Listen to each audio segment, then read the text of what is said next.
लोगों को अगर स्वरोजगार से आपने तो इसमें सोमवार से शुक्रवार दोपहर 3 बजे सिर्फ डीडी न्यूज पर।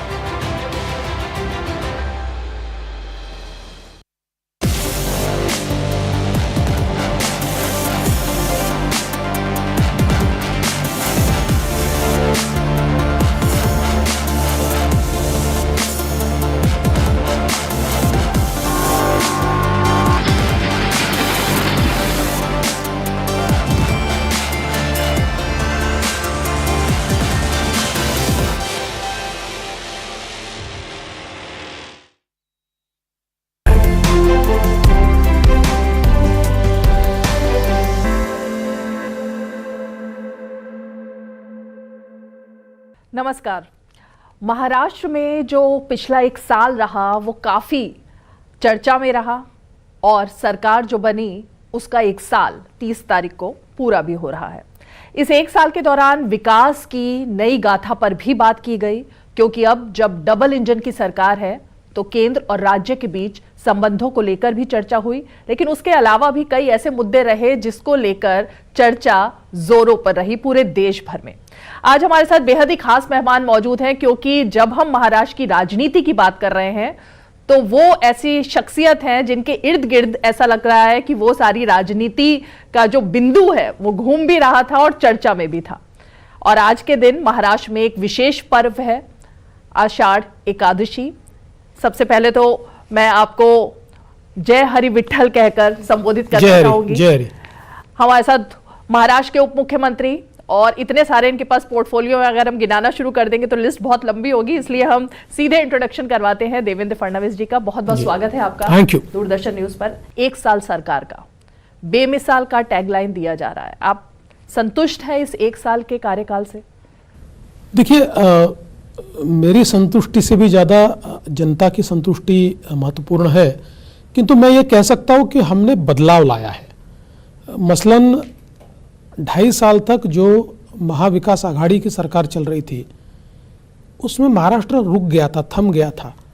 महाराष्ट्र केंद्र सरकार के साथ एक प्रकार से संघर्ष कर रहा था बिना कारण के, केंद्र की योजनाएं बंद कर दी थी, राज्य में जो मैं मुख्यमंत्री था उस समय की योजनाएं बंद कर दी थी।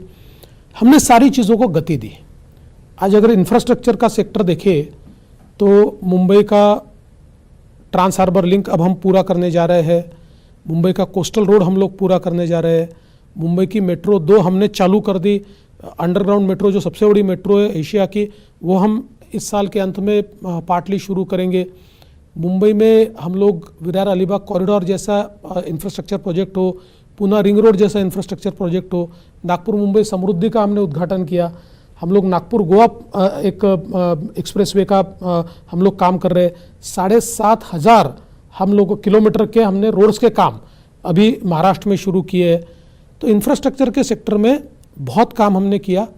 इस एक साल में हमने 8 लाख हेक्टेयर ज़मीन सिंचाई के तहत आएगी ऐसे इरिगेशन प्रोजेक्ट्स को हमने एक साल में ही मान्यता दे दी है।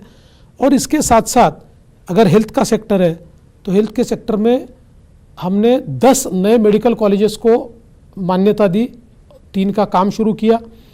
हम लोगों ने हमारे यहाँ पर जो एक हेल्थ कवरेज था लोगों का उसको यूनिवर्सल किया। 12 करोड़ लोगों को महाराष्ट्र के हम लोग 5 लाख तक इलाज मुफ्त कर रहे हैं। तो एक और केंद्र की सरकार उसमें 1 करोड़ लोगों को इलाज मुफ्त दे रही है। केंद्र और राज्य मिलाकर हमने को ब्रांडिंग किया है तो लोगों को मुफ्त इलाज मिलेगा। इसके साथ साथ जो अलग अलग सेक्टर है, इन सेक्टर में चाहे वो मेट्रो रेल का सेक्टर हो, चाहे वो रेलवे का सेक्टर हो, इतने बड़े पैमाने पर इंफ्रास्ट्रक्चर का काम हम लोगों ने शुरू किया है। और साथ साथ किसानों के लिए भी बहुत महत्वपूर्ण निर्णय हम लोगों ने लिए। आदरणीय प्रधानमंत्री जी किसानों को किसान सम्मान योजना में 6,000 रुपये देते हैं। हमने महाराष्ट्र में नमो किसान सम्मान योजना शुरू की और प्रधानमंत्री जी के साथ 6,000 रुपये अब हम भी देंगे, तो 12,000 रुपये किसानों को मिलेगा। हम जो किसानों को, जो किसान हमारी अंत्योदय स्कीम में नहीं है, ऐसे किसानों को भी हम अनाज देते हैं। अब हम उन लोगों को डीबीटी से 9,000 रुपये दे रहे, तो 21,000 रुपये किसानों के घर में सीधा इस मामले में जा रहा है। तो ऐसे कई निर्णय कि जो ट्रांसफॉर्मेटरी है, जैसे जो हमारे यहाँ पर गरीब विधवा महिलाएं हैं, इनको हम 1000 रुपये पेंशन देते थे, वो 1500 रुपये अब हम लोगों ने कर दी, उनको 1500 रुपये हम पेंशन देते। आशा वर्कर हो या आंगनवाड़ी सेविका हो, सभी के मानधन में हमने बहुत बढ़ोतरी की है। तो समाज के सभी तबकों के लिए अभी हम लोग प्रधानमंत्री मोदी आवास योजना के साथ साथ हमने हमारी महाराष्ट्र की एक मोदी आवास योजना शुरू की, जिसमें 10 लाख घर हम बना रहे हैं। मुंबई जैसी जगह 2000 से 2011 तक जो झोपड़पट्टी में रहने वाले लोग हैं, उनको मात्र 2.5 लाख रुपए में हम लोग घर दे रहे हैं। तो ऐसे मैं बहुत योजनाएं गिना सकता हूँ कि जो पिछले 1 साल में हमने की है, और मुझे लगता है कि महाराष्ट्र को हमने वापस नंबर 1 लाया है। विशेष रूप से मैं कहना चाहता हूँ, मैं मुख्यमंत्री था तो लगातार 4 साल एफडीआई में महाराष्ट्र नंबर 1 था। 2 साल तो ऐसे थे कि हमारे पीछे के 4 राज्य मिलाकर भी हमसे पीछे थे। जैसे हमारी सरकार गई तो कर्नाटक, पहले गुजरात नंबर 1 आया, उसके बाद कर्नाटक नंबर 1 आया, लेकिन इस 1 साल में वापस हमने महाराष्ट्र को एफडीआई में नंबर 1 लाया है, और अब सबसे ज़्यादा इन्वेस्टमेंट इस साल महाराष्ट्र में आया है।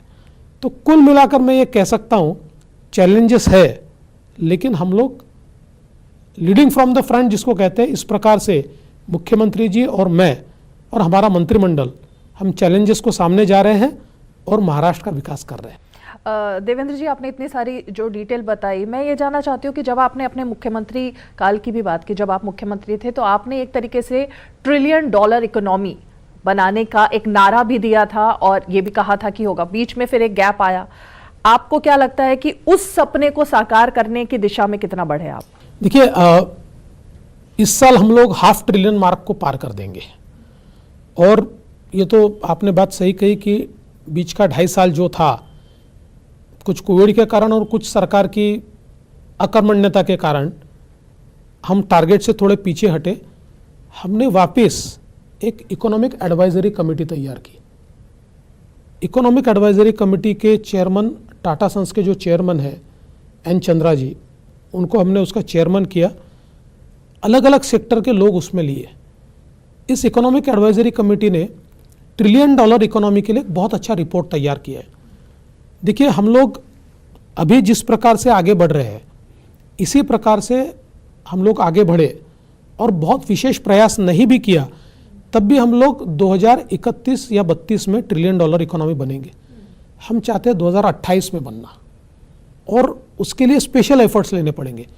अभी इस कमेटी ने किस प्रकार से निवेश किया जाना चाहिए, कौन से सेक्टर में किया जाना चाहिए, कौन से इमर्जिंग सेक्टर्स को हमने अट्रैक्ट करना चाहिए, सोशल सेक्टर में कितना निवेश होना चाहिए, ऐसे एक रोड मैप तैयार किया है। आने वाले दिनों में इस रोड मैप पर हम काम करेंगे तो मुझे लगता है कि हम $1 ट्रिलियन इकोनॉमी पर चले जाएंगे। देवेंद्र जी, क्योंकि किसान एक ऐसा मुद्दा रहा इस राज्य में खासकर, और देश में भी एक अलग तरीके से कैंपेन चलाने की कोशिश हुई। कल ही केंद्र सरकार ने गन्ने को लेकर के भी और खासकर किसानों के लिए बढ़ोतरी को लेकर कुछ फैसले लिए हैं। मैं जानना चाहती हूं, आपको लगता है महाराष्ट्र में जिस तरह का एक कैंपेन आपके खिलाफ में, सरकार के खिलाफ चलाने की कोशिश है, इस तरह के फैसले उनको जवाब की तरह हैं? देखिए, प्रधानमंत्री मोदी जी ने कभी अपनी जुबान से जवाब नहीं दिया है, उन्होंने अपने कार्य से जवाब दिया है। और मैं ऐसा मानता हूं कि किसानों के लिए मोदी जी ने जो फैसले लिए, स्वतंत्र हिंदुस्तान के इतिहास में इतने फैसले कभी नहीं हुए। देखिए, हमारा तो महाराष्ट्र शुगर बेल्ट के लिए जाना जाता है, चीनी कारखानों का एक सबसे बड़ा, मैं ऐसा मानता हूँ कि सेंटर महाराष्ट्र है। और इसलिए महाराष्ट्र के हमारे अपोनेंट्स को ये लगता था कि गन्ना किसानों के और चीनी मिल मालिकों के वही मसीहा है। लेकिन अब चीनी मिल वालों के और गन्ना किसानों के भी ध्यान में आया है कि जितने निर्णय मोदी जी ने उनके लिए लिए वो किसी ने नहीं लिए।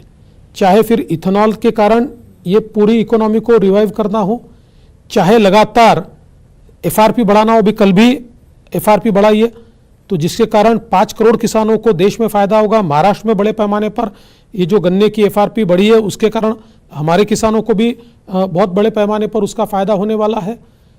इतना नहीं तो MSP मतलब शुगर की जो सेलिंग प्राइस है उसको भी तय करने का काम केंद्र सरकार ने करने के कारण गन्ना किसानों का रियलाइजेशन बहुत बड़े पैमाने पर बढ़ा और चीनी मिलों को भी उसका एक फ़ायदा हुआ है। तो मुझे लगता है कि चाहे ये FRP बढ़ाने का निर्णय हो या फिर कल जिस प्रकार से 3 साल तक यूरिया के जो भाव है उसको एक प्रकार से सब्सिडी देने का निर्णय हो, क्योंकि दुनिया जानती है कि यूक्रेन और रशिया के वॉर के कारण दुनिया में फर्टिलाइजर्स के और स्पेशली यूरिया के भाव 3 गुना बढ़े हैं, लेकिन लाखों करोड़ रुपए मोदी जी सब्सिडी देकर यूरिया के भाव उसी लेवल पर रख रहे और किसानों पर उसकी गाज नहीं गिरने देते, और कल ही 3 सालों के लिए उन्होंने उस सब्सिडी को बढ़ा दिया है। मुझे ऐसा लगता है किसानों के लिए एक बहुत बड़ी सौगात है। तो ये तो तमाम बातें वो हुई जो आपने बताया कि आपने किया, लेकिन 1 साल लोगों ने इस बात के लिए इंतजार किया, ये जानने के लिए बहुत सारे एक तरीके से शब्द बाण हुए एक दूसरे के खिलाफ, और उसमें ये चीज सामने आई। उद्धव ठाकरे ये कह रहे हैं कि उनके समय में सबसे ज्यादा प्रोजेक्ट्स उन्होंने क्लियर भी करवाए, और जब भी प्रधानमंत्री आते थे तो हर प्रोजेक्ट जो है वो उनके समय में क्लियर होता भी रहता था। सबसे ज्यादा काम 2.5 साल में उन्होंने करके दिखा दिए। मैं आपसे सच्चाई जानना चाहती हूँ, और आप कह रहे हैं उन्होंने प्रोजेक्ट रोके थे, तो सच्चाई क्या है? मैं आपको इतना ही कहता हूँ कि एक, बाकी छोड़ दी, एक प्रोजेक्ट उद्धव ठाकरे जी एक दिखाए, एक 1 सिंगल प्रोजेक्ट उद्धव ठाकरे जी के समय शुरू हुआ या उद्धव ठाकरे जी ने क्लियरेंस लाया, एक प्रोजेक्ट दिखाइए। एक भी नहीं है, एक भी नहीं है। एक प्रोजेक्ट भी वो दिखा नहीं सकते कि जो उनके समय का है। सारे प्रोजेक्ट या तो मेरे समय के हैं या अभी वापस हमारे आने के बाद है। वो तो केंद्र सरकार जब उनको कहती थी कि भाई हम लोग महाराष्ट्र में रेल लाइन बिछाने के लिए प्रोजेक्ट्स मंजूर करना चाहते हैं, तो जैसे बाकी राज्य भी अपना कंट्रीब्यूशन देते हैं, आप अपने कंट्रीब्यूशन का लेटर भेजिए तो हम प्रोजेक्ट को मंजूरी देंगे। उन्होंने निर्णय किया हम कंट्रीब्यूशन नहीं देंगे। 3 साल में देखिए, इस साल हमने जैसे कहा हमको कंट्रीब्यूशन देंगे, 13,000 करोड़ रुपया केंद्र सरकार ने महाराष्ट्र को रेलवे के लिए दिया है। तो पहले ही आ जाता, इन्होंने अटका के रख दिए थे। तो मैं दावे के साथ कहता हूं कि एक भी प्रोजेक्ट उद्धव ठाकरे जी दिखा ही नहीं सकते कि उनके कार्यकाल में हुआ है। तो उनके कार्यकाल में हुआ क्या फिर? मेरा भी यही पूछना है आपसे कि क्या हुआ, आप बताइए। हुआ ही नहीं कुछ। उनके कार्यकाल में मुख्यमंत्री जी घर पर बैठे हुए थे, वो फेसबुक लाइव करते थे, अपने ऑफिस में 2.5 साल में वो 2 बार गए। ऐसा मैं नहीं कहता, शरद पवार जी ने अपने किताब में लिखा है। अभी शरद पवार जी ने अपनी जीवनी लिखी, उस जीवनी में उन्होंने कहा है कि हमारे मुख्यमंत्री केवल 2 बार मंत्रालय गए अपने ऑफिस, इसका हमको नुकसान हुआ है। तो उनको यह लगता था कि घर से सरकार चलती है तो चला रहे थे। नहीं, लेकिन आपके संबंध इतने खराब कैसे हो गए ये मैं जानना चाहती हूँ, क्योंकि उद्धव ठाकरे उनकी पार्टी, और वो तो ये कहते हैं कि बीजेपी का यहाँ पर वजूद ही एक समय में शिवसेना की वजह से खड़ा हुआ, आगे बढ़ी पार्टी। आप उनको बिग ब्रदर मानते ही रहे हमेशा, तो इतनी तलखी, इतना गैप क्यों आ गया? ऐसा है कि लोग इतिहास बहुत जल्दी भूल जाते हैं, और इतिहास में जब पहली बार शिवसेना ने लोकसभा का चुनाव लड़ा तो शिवसेना के उम्मीदवार थे मनोहर जोशी जी। शिवसेना के पास सिंबल नहीं था, मनोहर जोशी जी बीजेपी के सिंबल पे लड़े थे। तो इसलिए कोई ये न कहे कि उनके भरोसे हम बड़े हुए हैं। महाराष्ट्र में बीजेपी का वजूद उनके पहले से था। हाँ, ये बात ज़रूर है कि हम लोगों ने एक एडजस्टमेंट किया। लोकसभा में हम ज़्यादा सीटें लड़ते थे, विधानसभा में उनको ज़्यादा लड़ने देते थे। तो लोकसभा के बिग ब्रदर हम थे, विधानसभा में वो थे। लेकिन जैसे ही 2014 में दोनों अलग लड़े तो अपनी अपनी क्षमता दोनों के ध्यान में आई और निर्विवाद ये बात एस्टेब्लिश हुई कि एक ही बिग ब्रदर है और वो बीजेपी है। जहाँ तक हमारे संबंधों का सवाल है, उसके लिए तो मैं दोष उद्धव जी को दूंगा, क्योंकि गठबंधन में हम लोग लड़े। मोदी जी ने अनाउंस किया था, अमित भाई जी ने अनाउंस किया था, नड्डा जी ने अनाउंस किया था, और स्वयं उद्धव ठाकरे जी ने भी अनाउंस किया था कि हम चुनकर आएंगे तो मुख्यमंत्री देवेंद्र फडणवीस बनेंगे। और बाद में जनता ने जब चुनकर दिया, 288 में से 170 सीटें हमको दी, एक अच्छी मेजॉरिटी हमको दी, तो कुर्सी के लिए उन्होंने हमारा साथ छोड़ दिया। और साथ छोड़ दिया, छोड़ दीजिए, फ़ोन पे भी हमसे बात नहीं की उन्होंने। मैं तो उनको फ़ोन लगा रहा था, उन्होंने मेरा फ़ोन भी नहीं लिया। तो मुझे ऐसा लगता है कि रास्ता उन्होंने बंद किया, हमने नहीं किया। लेकिन ये कहा जाता है देवेंद्र जी, जो आप इल्ज़ाम उद्धव ठाकरे पर लगा रहे हैं, महाराष्ट्र की राजनीति में और अब तो केंद्र में भी ये माना जा रहा है कि किंग मेकर की भूमिका में शरद पवार हमेशा रहे हैं, इसलिए उनका एक ओहदा इस तरह से सभी पार्टियां, खासकर कांग्रेस पार्टी तो हमेशा से देखती रही है, एनसीपी का भी जो भी सब है। आपको लगता है इस सब के पीछे जो किंग पिंग है वो शरद पवार जी थे? मैं ये कहूँगा कि पवार साहब किंग मेकर से भी ज़्यादा किंग ब्रेकर है। सरकारें तोड़ने में उनको एक बहुत महारत हासिल है, और ये बात तो सही है, अनुभवी नेता है तो ये सारी चीज़ें करते रहते हैं, उसमें तो कोई दो राय है नहीं। तो शरद पवार साहब तो ये सारी चीज़ें चलाते रहते हैं। लेकिन आपके भी तो कुछ ऐसे अनुभव रहे ना, क्योंकि वो रात कोई भूलता नहीं है और वो सुबह भी महाराष्ट्र के इतिहास में और राजनीतिक इतिहास में लिखी गई है, अब दर्ज हो गई है। क्या हुआ, क्या था उस दिन? देखिए, कुल मिलाकर पवार साहब के साथ ही हमने तय किया था, जिस समय उद्धव जी ने हमको धोखा दिया और हमारे पीठ में छुरा घोंपा, तो हमने रिटेलिएट करने का निर्णय किया।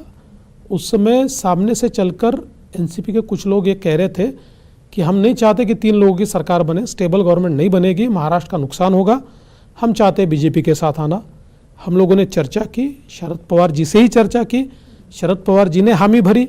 शरद पवार जी की हामी के कारण ही मैं और अजीत पवार, हम लोगों ने सारी चीज़ें डिसाइड की। बाद में शरद पवार जी हट गए। उसकी क्या वजह रही? अब वो तो वो खुद बता सकते हैं, उसकी वजह आप मुझे क्यों पूछते, उन्हें पूछिए। जब वो हट गए तो अजीत पवार ने ये स्टैंड लिया कि भाई ये गलत बात है, हम तो जाएंगे, और हमने शपथ ली। उसके बाद सुप्रीम कोर्ट में जो केस हुआ, उसमें जिस प्रकार का निर्णय सुप्रीम कोर्ट का आया, उसके कारण अजीत पवार के लोग डिस्क्वालीफाई हो सकते थे, इसलिए फिर वो वापस चले गए। तो ये कोई एक्सीडेंट नहीं था, प्लान हुआ था, उस प्लान को एक्सीडेंट में तब्दील किया गया। तो एक्सीडेंट नहीं था ये, it was a plan which was transformed into accident. चलिए वो अब क्योंकि अब पुरानी बात हो गई, लेकिन सबने 1 साल इंतजार किया, क्योंकि सब लोग जब भी बात करते हैं तो कुछ गुत्थियां जो है वो सुलझ नहीं पा रही होती हैं कि महाराष्ट्र में आखिर हुआ क्या। लेकिन मैं वापस उसी मुद्दे पर आती हूँ कि जिस तरह से अब शरद पवार जी अब आजकल आपके ऊपर भी लगातार हमला बोल रहे हैं। आपने उनके बारे में एक बात बोली, वो 2 बातें बोल रहे हैं कि शायद आप उस वक्त प्राइमरी स्कूल में पढ़ते होंगे तो आपको नहीं पता इतिहास में क्या हुआ था। दूसरी तरफ उद्धव ठाकरे के साथ भी आपकी इसी तरह से वार चल रहे हैं। ये जो राजनीति चल रही है संबंधों की और एक दूसरे पर इस स्तर पर जाकर परिवार को बीच में लाकर कटाक्ष करने की, वो आपको लगता है कि ये गलत ट्रैक पर चल रहा है सब कुछ? 100% गलत है। देखिए, परिवार को लाना ये गलत ही है, और इसीलिए मैं कभी इस लहजे में बात नहीं करता हूँ। मैंने हमेशा कुछ सिद्धांत अपने कायम रखे, लेकिन जिस समय उद्धव जी ने बात कही उस समय मैंने उनको ओपन चैलेंज दिया कि मेरे बारे में, मेरे परिवार के बारे में आपके पास जो होगा, जो आप लाइए। मैं ओपन चैलेंज देता हूँ, आज भी मैं ओपन चैलेंज देता हूँ, क्योंकि हम खुली किताब की तरह जीते हैं। We don't have skeletons in our closet, इसलिए हम डरते नहीं हैं। और देखिए, जहाँ तक पवार साहब का सवाल है, तो मैंने जो बात कही उसमें गलत कोई बात ही नहीं थी। मैंने क्या कहा? मैंने कहा कि आप कहते शिंदे जी ने बेईमानी की, तो 1978 में शरद पवार जी वसंतदादा पाटिल के मंत्रिमंडल के मंत्री थे। One fine morning Sharad Pawar ji 40 लोगों को वसंतदादा के मंत्रिमंडल से लेकर बाहर निकले और बीजेपी के साथ ज्वाइन किया और मुख्यमंत्री बने। एकनाथ शिंदे जी उद्धव ठाकरे के मंत्रिमंडल में थे, 50 लोग लेकर बाहर निकले और हमारे साथ सरकार बनाई। जो शरद पवार जी ने 78 में किया था, वही अगर उद्धव ठाकरे जी ने 2022 में किया, तो अगर पवार साहब ने जो कि वो बेईमानी नहीं है, वो एक पॉलिटिकल विजडम है, तो शिंदे जी ने की हुई बात बेईमानी कैसे हो सकती है? That is also political wisdom. उल्टा शिंदे जी तो हमारे साथ चुनकर आए थे, तो वही चीज़ पवार साहब को एकदम ऐसा लगा, उन्होंने कहा कि तो उनकी बात तो सही है, 1978 में मैं प्राइमरी स्कूल में ही था, लेकिन मेरे प्राइमरी स्कूल में होने से इतिहास थोड़ी बदलता है, इतिहास तो वैसे ही रहता है। अब हम इतिहास पढ़े, अब शिवाजी महाराज के समय तो हम पैदा ही नहीं हुए थे, लेकिन इतिहास तो वही है। तो ऐसे ही जो आपने किया वो इतिहास तो बदलेगा नहीं। शिंदे जी पर भी मैं आती हूँ, एक छोटा सा ब्रेक ले लेते हैं, ब्रेक के फौरन बाद लौटते हैं और कुछ और सवाल, क्योंकि अब जिस मुद्दे पर देवेंद्र जी से मैं बात करूंगी वो शायद राजनीतिक ऐसे मुद्दे हैं जिसके इंतजार में 1 साल तक हम लोग बैठे रहते हैं। एक छोटा सा ब्रेक।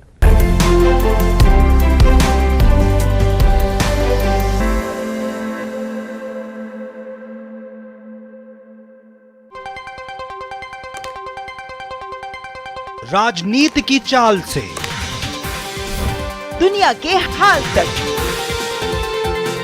खेल के मैदान से किसान के खलियान तक, दिन भर की हर छोटी बड़ी खबर को समेटे खबर के हर किरदार को दिखाते हैं हम।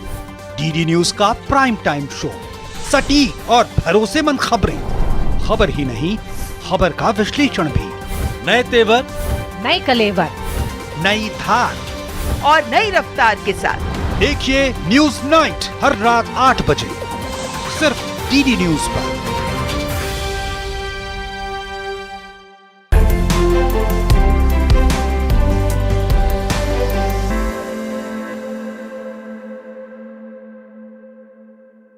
ब्रेक के बाद आपका एक बार फिर से स्वागत है। शिंदे जी को किंग मेकर बनाने में किसकी भूमिका थी? देखिए, किंग मेकर बनाने में भूमिका क्या थी ये तो नहीं मैं कहूँगा, पर मैं इतना जरूर कह सकता हूँ कि उनको मुख्यमंत्री बनाने में मैं कैटलिस्ट था। मैं किंग मेकर नहीं हूँ, मैं कैटलिस्ट हूँ। और शिंदे जी के मेरे पुराने रिश्ते हैं, और जब मेरे ये ध्यान में आया कि जिस गठबंधन में ये लोग काम कर रहे हैं इसमें इनका दम घुट रहा है, क्योंकि जिंदगी भर भगवा ध्वज लेकर जो हिंदुत्व की बात करते हैं उनको सूडो सेक्युलर बात करनी पड़े, उन्हीं की सरकार में उनको टारगेट होना पड़े, उन्हीं की सरकार में उनके भरोसे दूसरी पार्टियां बड़ी हो, तो इससे एक प्रकार से एक बड़ा संकोच उनके मन में तैयार हो रहा था, उनकी स्पेस श्रिंक हो रही थी। तो इसलिए हमारी बातचीत हुई और उन्होंने कहा कि मैं नहीं रह सकता ऐसे गठबंधन में। तो हम लोगों ने तय किया, और उसके बाद मेरा अपना मानना ये था कि जब इतना बड़ा निर्णय वो ले रहे हैं तो उनके कॉन्फिडेंस के लिए, उनके साथ के लोगों के कॉन्फिडेंस के लिए ये ज़रूरी है कि वो मुख्यमंत्री बने। तो मैंने स्वयं मेरी पार्टी में बात की, मेरी पार्टी ने कुछ समय लिया, उसके बाद मेरी पार्टी ने तुरंत एग्री नहीं किया, क्योंकि मेरी पार्टी ये मानती थी कि भाई अपने 113 लोग अपने साथ में हैं, इतनी बड़ी पार्टी है और सरकार चलानी है तो किस प्रकार से चलेगी। लेकिन I could convince my party, और मेरे नेताओं ने इस बात की इजाज़त दी, और उसके बाद शिंदे जी को हमने मुख्यमंत्री बनाया। इसमें यह बात ज़रूर है कि पार्टी में मेरी बात ये हुई थी कि मैं सरकार में नहीं जाऊंगा, मैं पार्टी को स्टेट में बढ़ाऊंगा और मैं अगले चुनाव की तैयारी करूंगा। किंतु हमारे नेताओं ने मुझे ये कहा कि सरकार चलानी है, आपका एक्सपीरियंस है, अपने लोग बहुत बड़े पैमाने पर है, ऐसे समय आप जैसा एक एक्सपीरियंस आदमी अगर सरकार में नहीं रहेगा तो सरकार चलाना मुश्किल जाएगा और अपने लोगों को भी अकोमोडेट नहीं किया जाएगा। तो हम ये मानते हैं कि आप जाइए। तो उस समय मेरी मानसिकता नहीं थी जाने की, क्योंकि मैं ऐसा मानता था कि लोग ये कहेंगे कि भाई ये व्यक्ति सत्ता के लिए कितना लालयित है कि मुख्यमंत्री रहा है और उप मुख्यमंत्री बनने को तैयार होता है। किंतु हमारे नेताओं ने पब्लिकली ये कहा कि हम आदेश दे रहे हैं, और जिस प्रकार से उस बात को हमारे गृह मंत्री जी ने और विशेष रूप से जिस प्रकार से प्रधानमंत्री जी ने उस बात को लोगों के सामने रखा, मैं ऐसा मानता हूं कि मेरे जैसे छोटे कार्यकर्ता का कद उन्होंने बढ़ाया। और शायद जो चीज़ें मुख्यमंत्री बनने के बाद भी मुझे सुनने को नहीं मिलती, वो अच्छी चीज़ें उप मुख्यमंत्री बनने के बाद उनके कारण मुझे लोगों का रिएक्शन भी उसी प्रकार का मिला। तो मुझे ऐसा लगता है कि ये सरकार जो बनी, ये सरकार एक प्रोसेस से बनी और जिस प्रकार से उनको कुंठित किया गया उसके कारण बनी। तो मैं इसमें कैटलिस्ट था कि जो इस प्रोसेस को एक प्रकार से एक्सपीडाइट कर रहा था। देवेंद्र जी, जब आप मुख्यमंत्री बने थे तो आपको एक तरीके से विकास का पोस्टर बॉय कहा गया, अब तक कहा जाता है। बहुत सारी विकास की योजनाएं अभी जिस पर हमने बात भी की वो सब लगभग आप ही के दिमाग की उपज थी और आप ही के दिल से निकलकर वो बातें आती थी और सामने आती थी। लेकिन अब जब विज्ञापन देना पड़ता है और लोकप्रियता को लेकर के ये दिखाई दे रहा है, जगह जगह चर्चा में आ रहा है कि कौन ज्यादा लोकप्रिय है, शिंदे जी या आप, तो ये कंपटीशन कहाँ चल रहा है? देखिए, ऐसा कोई कंपटीशन है नहीं।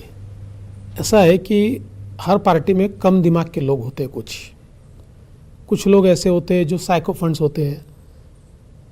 तो मुझे ऐसा लगता है कि ऐसे ही किसी व्यक्ति ने ये हरकत की। पहली बात तो ये है कि इस सरकार के नेता शिंदे जी है, मुख्यमंत्री ही नेता होता है। अगर वो पॉपुलर है तो हमारी सरकार पॉपुलर है, तो इसमें मुझे दुख आने लगने का कोई सवाल नहीं है। एडवर्टीजमेंट जिस प्रकार से दी गई मूर्खता थी।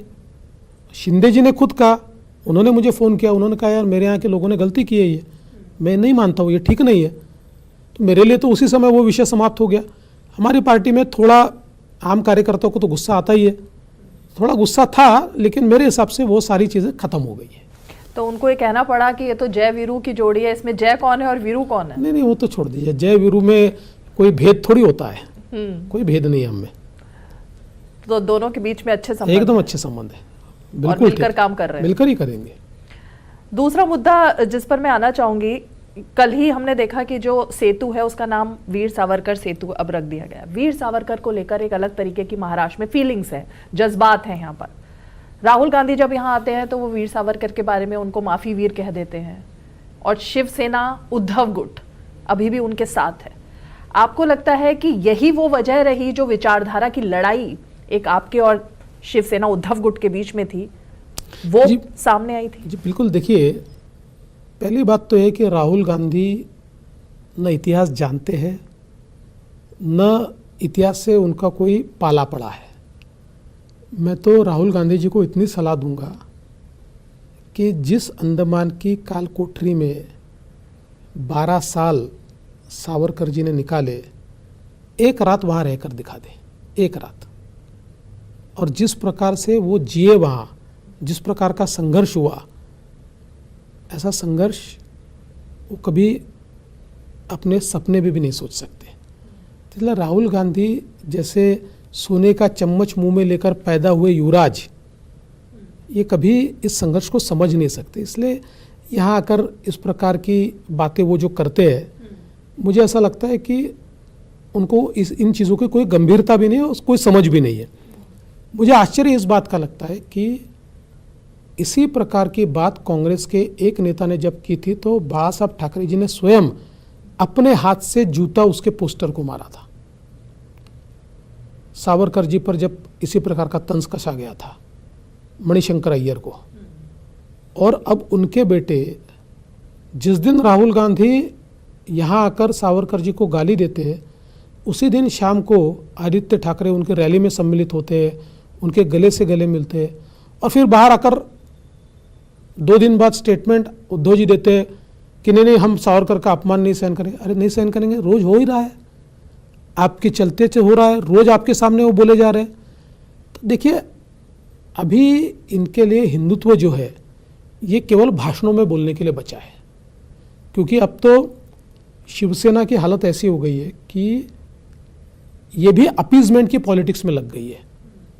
अभी देखिए, मुस्लिम पर्सनल लॉ बोर्ड के लोग, ये जिस समय मोदी जी ने चर्चा शुरू की समान नागरिक कानून की, कॉमन सिविल कोड की, अखिलेश जी को पहले मिलने नहीं गए, लालू जी के बेटे को मिलने नहीं गए, वो सबसे पहले मिलने आए उद्धव ठाकरे जी को। क्योंकि अभी सबको ये लगता है कि सूडो सेक्युलर्स का मसीहा उद्धव ठाकरे है, क्योंकि आजकल शिवसेना उर्दू में कैलेंडर छापती है और उसमें पहले हिंदू हृदय सम्राट शिवसेना प्रमुख बाला साहब ठाकरे लिखा जाता था, अब जनाब बाला साहब ठाकरे लिखा जाता है। तो ये सारी चीज़ें बिल्कुल स्पष्टता से दिखाई पड़ रही है।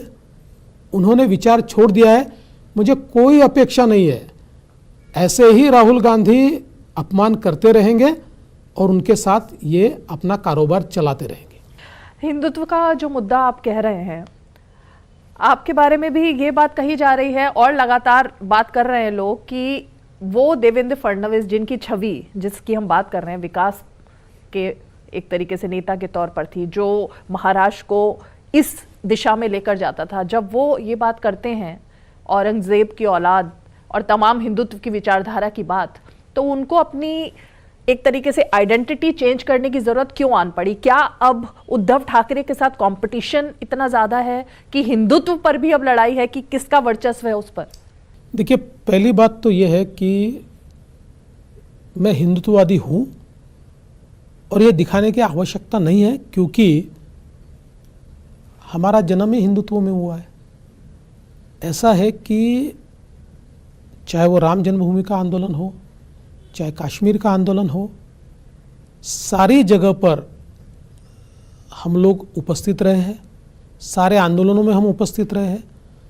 और हिंदुत्व हमारे लिए राजनीति की जगह नहीं है, हिंदुत्व हमारा आत्मा है। और मैं ऐसा मानता हूं कि हिंदुत्व क्या है, ये एक जीवन पद्धति है और एक सहिष्णुता है जो सबको अकोमोडेट करती है। इसका मतलब ये कमज़ोर नहीं है। तो इसलिए हिंदुत्व दिखाने की ज़रूरत नहीं है, हिंदुत्व है ही।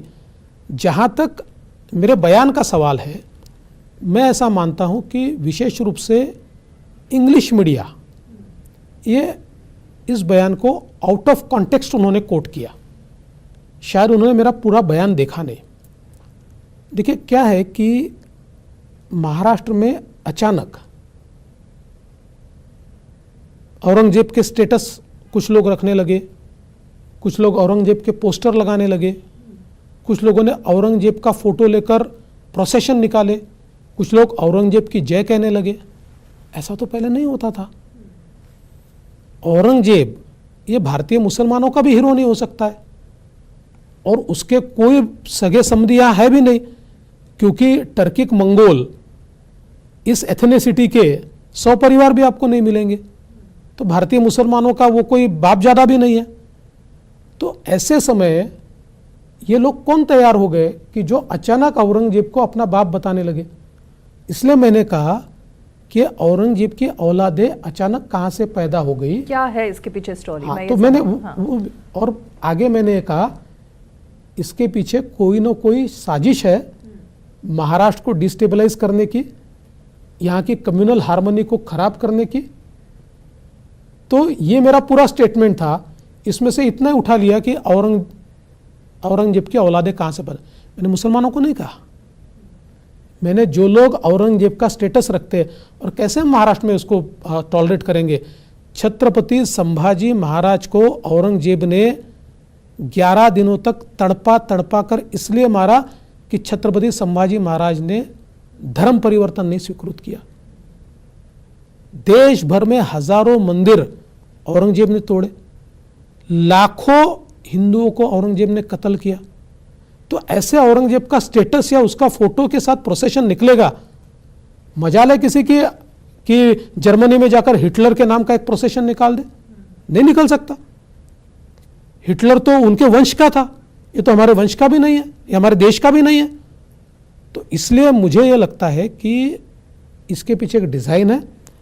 मेरा अपना मानना है या मेरे पास जो जानकारियां है, इसमें एक्स सिमी यानी PFI, एक्स PFI और अर्बन नक्सल, इन्होंने एक डिज़ाइन तैयार किया है। और अनफॉर्चुनेटली जिस प्रकार के बयान ये सूडो सेक्युलर पार्टियां दे रही है, इसके कारण इसको बल मिलता है। नहीं, ये जो आपने बात कही धर्मांतरण का एक मुद्दा, अभी हमने उत्तर प्रदेश में देखा, मुख्यमंत्री योगी आदित्यनाथ ने भी ऑनलाइन गेमिंग के जरिए जिस तरह से ये पूरा एक एक गेम चल रहा है, उसका जिक्र उन्होंने किया और उस पर कार्रवाई। लेकिन जब जांच होती है तो पता लगता है कि एपी सेंटर तो उसका महाराष्ट्र ही है और यहाँ पर ऐसे केस लगातार सामने आ रहे हैं। दूसरी तरफ लव जिहाद, इन दोनों को भी आपको लगता है कि ये इसी से कनेक्टेड है कहीं मुद्दा? बिल्कुल, देखिए एक डिजाइन चल ही रहा है। मैंने ये बार बार कहा है कि कोई धर्म का व्यक्ति कोई धर्म के व्यक्ति से शादी करे, हमको प्रॉब्लम नहीं है, लेकिन एक डिजाइन के तहत अगर कोई जानबूझकर हिंदू लड़कियों को फंसाकर गलत आइडेंटिटी बताकर उनसे शादी करके उनका कन्वर्शन करके बाद में उनको छोड़ देता है, तो हमको तो इससे शिकायत है, हम उनको छोड़ेंगे नहीं छोड़ सकते। अरे भाई, ये तो हमारी भी घर की बच्चियां हैं, हमारी बहनें, कैसे छोड़ दें इनको? तो इसलिए ये जो डिजाइन है, इस डिजाइन को मंजूर नहीं करेंगे, चाहे कोई हमारे ऊपर कोई हमारे ऊपर आरोप भी लगाए ना, हम नहीं डरते उससे। तो क्या इसके लिए कुछ कर रही है सरकार? देखिए कर रही है, कई चीजें हम लोग कर रहे हैं, इसमें अभी हम लोगों ने काफी ध्यान दिया है और इसमें कोई कानूनन इंटरवेंशन करने की आवश्यकता पड़ी तो वो भी करेंगे, अभी हमने किया नहीं है। दूसरी चीज, लगातार मैं जब आज आ रही थी तो मैं पोस्टर देख रही थी, जगह जगह पर तेलंगाना के मुख्यमंत्री के पोस्टर लगे हुए हैं। वो किसान की भी बात कर रहे हैं, दलित की भी बात कर रहे हैं, और आपके जो विपक्षी हैं वो कह रहे हैं कि उनको आप ही यहाँ पर लेकर आए हैं क्योंकि वो आपकी बी टीम है और आप खुद यहाँ पर महाराष्ट्र में कुछ नहीं कर पा रहे, तो अब उनसे वोट कटवाने के लिए उनको लेकर आए हैं। देखिए, तेलंगाना के मुख्यमंत्री यहाँ पर आ रहे हैं। तेलंगाना और महाराष्ट्र का फर्क क्या है? तेलंगाना में बीजेपी का लगातार आंदोलन चल रहा है, मैं कई बार जाकर आया। तेलंगाना में जिस समय मेरी रैली थी तो हमारे जो बंडी संजय है उनको अरेस्ट कर लिया और मेरी रैली को परमिशन नहीं मिली। महाराष्ट्र में हम डरते नहीं है, जिसको आना है आए, वो आते हैं, सभाएं करते हैं, हम कभी रोकते नहीं है। महाराष्ट्र का अपना वजूद है, ऐसा कोई भी कहीं से भी आकर महाराष्ट्र में वोट ले ले, ऐसा नहीं होता है। इसलिए हम लोग इनसे डरते भी नहीं है और इनको रोकने का कोई कारण भी नहीं है। लोकतंत्र है, जिसको आना है आए। पिछले समय आम आदमी पार्टी ने आकर देखा कुछ अपना वजूद, ये क्यों घबराते हैं उनके आने से? हम नहीं घबराते। अंत में 2-3 तो उनके आने से नुकसान या फायदा किसको होने वाला है? वो तो समय बताएगा जी, नुकसान और फायदा। वोट मिलेगा तो फायदा और नुकसान होगा, वोट कौन देने वाला है? पोस्टर से वोट थोड़ी मिलते हैं। अंत में मैं 2-3 छोटी चीजें, एक, पिछले 1 साल की जो हम बात कर रहे हैं, घोटालों पर घोटाले और भ्रष्टाचार के इतने सारे केस, ईडी, सीबीआई, सबसे ज्यादा जो दिखा वो यहाँ पर एक एक करके ऐसा लग रहा है कि भ्रष्टाचार अब मुख्य मुद्दा हो गया है देश की राजनीति में, और उसमें महाराष्ट्र की भी एक अहम भूमिका रही। आपको लगता है कि एक एक करके अब ये जो घोटाले सामने आ रहे हैं, भ्रष्टाचार, बीएमसीबी अब तो उसमें आ गया, कोविड के समय का, ये किसी बदले की राजनीति के तहत हो रहा है या वाकई में जितने दोषी हैं उन सबके खिलाफ कार्रवाई? देखिए, सबके खिलाफ कार्रवाई होगी। मैं हमेशा ये कहता हूं कि भ्रष्टाचार ये मुद्दा रहेगा, वो हमेशा रहेगा। कभी कभी दूसरे मुद्दे हावी होते हैं, लेकिन आम आदमी को मन से ये लगता है कि हमारी सिस्टम से भ्रष्टाचार हटना चाहिए। आज आम आदमी मोदी जी के पीछे क्यों है? क्योंकि मोदी जी ने एक ऐसी डिलीवरी सिस्टम तैयार की है कि मोदी जी की किसी योजना में कोई एक पैसा नहीं खा सकता, किसी को उन्होंने स्कोप ही नहीं रखा है, एक ऐसी डिलीवरी सिस्टम को तैयार किया है। तो आम आदमी के लिए ये बात तो महत्वपूर्ण होती है। देखिए, ये जो घोटाले कोविड के समय हुए हैं, आप जम्बो कोविड सेंटर में घोटाले करते हो, लोगों की जान से खेलते हो। 35 डॉक्टर ऐसे हैं जिन्होंने ये बताया कि हमने केवल अप्लाई किया था, हम कभी नौकरी पर रहे नहीं, उनके नाम से तनख्वाह निकल गई है, उनको दिखाया गया है। इसका मतलब कोविड सेंटर में कौन था, कौन पेशेंट को देख रहा था? तो लोगों की जान से आप खेले हो। बॉडी बैग में घोटाला करते हो, आपको तो कफन चोर बोलना पड़ेगा। बॉडी बैग का घोटाला, ऐसे इतने घोटाले, कैग ने कोविड का ऑडिट ही किया नहीं है, नॉन कोविड के ऑडिट में 12,000 करोड़ के घोटाले निकले। अब कोविड के ऑडिट में कितने निकलेंगे पता नहीं है। तो ये घोटाले के ऊपर कार्रवाई तो करनी पड़ेगी, जनता का पैसा है, हम करेंगे। जब आपके साथ में थे उद्धव ठाकरे, तब कुछ ऐसे भ्रष्टाचार की चीजें आती थी उनकी तरफ से सामने, या ये अचानक 2.5 साल के अंदर? देखिए क्या है, कि कॉरपोरेशन में तो पिछले 2017 से हमने उनका साथ छोड़ दिया था। हमने कहा आप चलाइए कॉरपोरेशन, हम आपके इन गोरख धंधों में हम आपका साथ नहीं देंगे। ठीक है, हम स्टेट में साथ में है, लेकिन कॉरपोरेशन में हमारी भूमिका जो है, भले ही हम अपोजिशन में नहीं बैठेंगे लेकिन विसल ब्लोअर के रूप में बैठेंगे। और आप देखिए 2017 से लेकर 2022 तक, जब तक कॉरपोरेशन थी तब तक हमने वहाँ विसल ब्लोइंग का काम किया है। भले ही वो हमारे साथ थे, फिर भी हम विसल ब्लोअर का काम कर रहे थे। तो आपको लगता है कि उसके बाद ही सब कुछ वो 2.5 साल के हाँ दौरान? ना, ये देखिए लगातार ये घोटाले करते आए हैं। मुंबई महानगर पालिका, ये इनका एक मिल्किंग काऊ है इनकी। उद्धव ठाकरे को अगर साइड में रख दें तो शरद पवार की पार्टी एनसीपी में भी ईडी, सीबीआई, वहां भी ये जो इमेज बन रही है बीजेपी की कि जहां जहां पर बीजेपी आती है क्षेत्रीय दलों को खत्म करने के लिए वो काम करती है और पूरे देश पर खुद रहना चाहती है, इस आरोप में कितना दम है? क्योंकि उद्धव ठाकरे ने यही आरोप लगाया कि वो आप उनकी पार्टी को ही खत्म करना चाह रहे थे और आपने करके दिखाया। देखिए, इसमें एक बात आप समझ लीजिए जो हम राजनीति में समझते हैं कि राजनीति में कोई व्यक्ति किसी पार्टी को समाप्त नहीं कर सकता।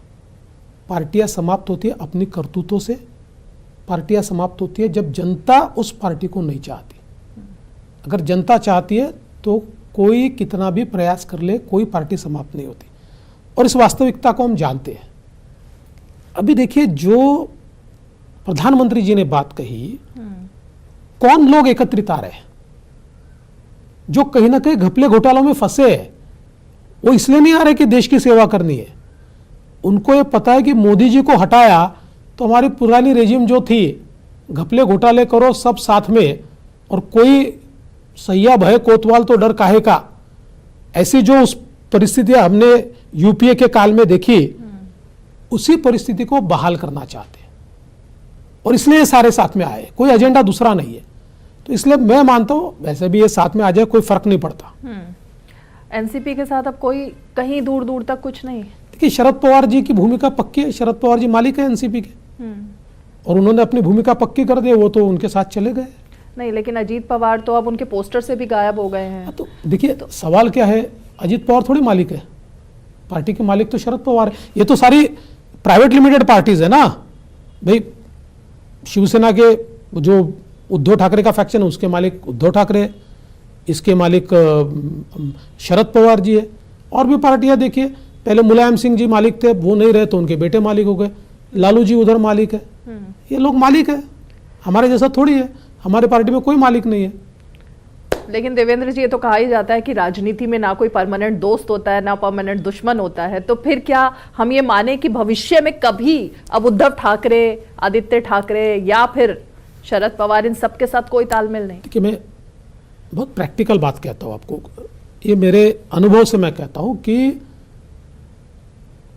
राजनीति में कोई चीज परमानेंट नहीं होती, परिस्थितियां चीजों को डिफाइन करती है।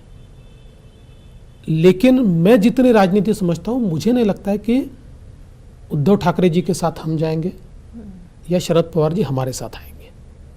ये बिल्कुल चीजें स्पष्ट होती है। और साधारणतः हमारा ये मानना होता है, जो हमारे तत्व है उनमें, हमने तो 22 पार्टियों के साथ सरकार चलाई है।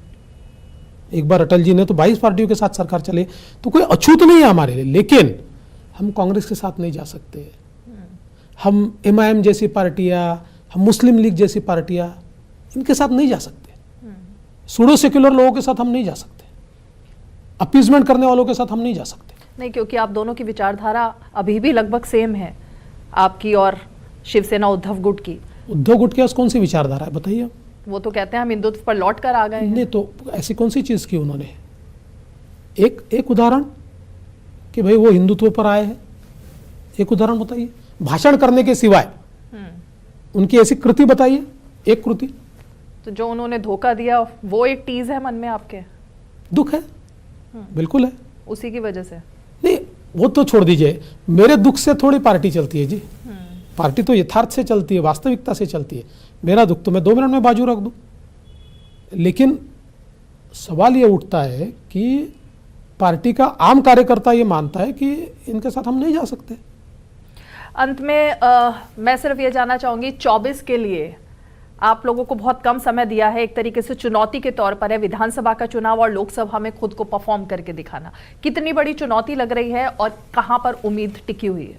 देखिए, हर चुनाव एक चुनौती होती है, हर चुनाव एक युद्ध जैसा होता है, लेकिन युद्ध जो लड़ा जाता है ना, ये हौसले से लड़ा जाता है और जो सेना नायक होते हैं उनके भरोसे लड़ा जाता है। तो बीजेपी में हौसला भी बहुत है और हमारे नायक ये महानायक हैं, प्रधानमंत्री मोदी जी, और भारत की जनता का उनके ऊपर प्रेम है। भारत की जनता चाहती है कि मोदी जी वापिस आए, इसलिए हम चुनाव जीतेंगे, अच्छे तरीके से जीतेंगे, पिछले बार से अच्छा परफॉर्म करेंगे, लेकिन हम कॉम्प्लेसेंट नहीं होना चाहते। हम ये नहीं कहते कि सिर्फ मोदी जी का नाम है इसलिए हमको वोट दे दीजिए, हम उतनी मेहनत भी करेंगे, हम लोगों में अपना वजूद भी करेंगे तैयार। तो देवेंद्र जी, जैसे कहा जा रहा है कि पूरे देश में अगर कोई एक बॉस है तो वो नरेंद्र मोदी है, तो क्या ये मैं मानूं कि जो स्टेटमेंट आ रहा है वो सुपर सीएम की तरफ से आ रहा है? मैं सुपर सीएम नहीं हूँ, बिल्कुल भी नहीं हूँ।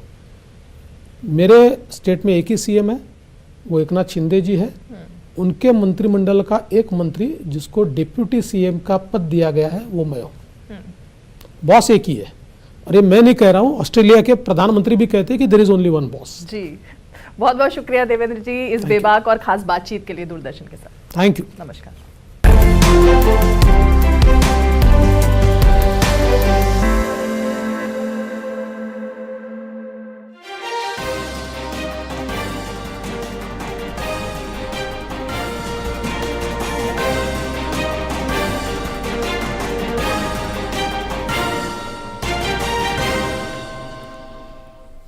खबरों में बढ़ेंगे आगे। प्रधानमंत्री नरेंद्र मोदी ने आज दिल्ली विश्वविद्यालय के शताब्दी समारोह के समापन कार्यक्रम में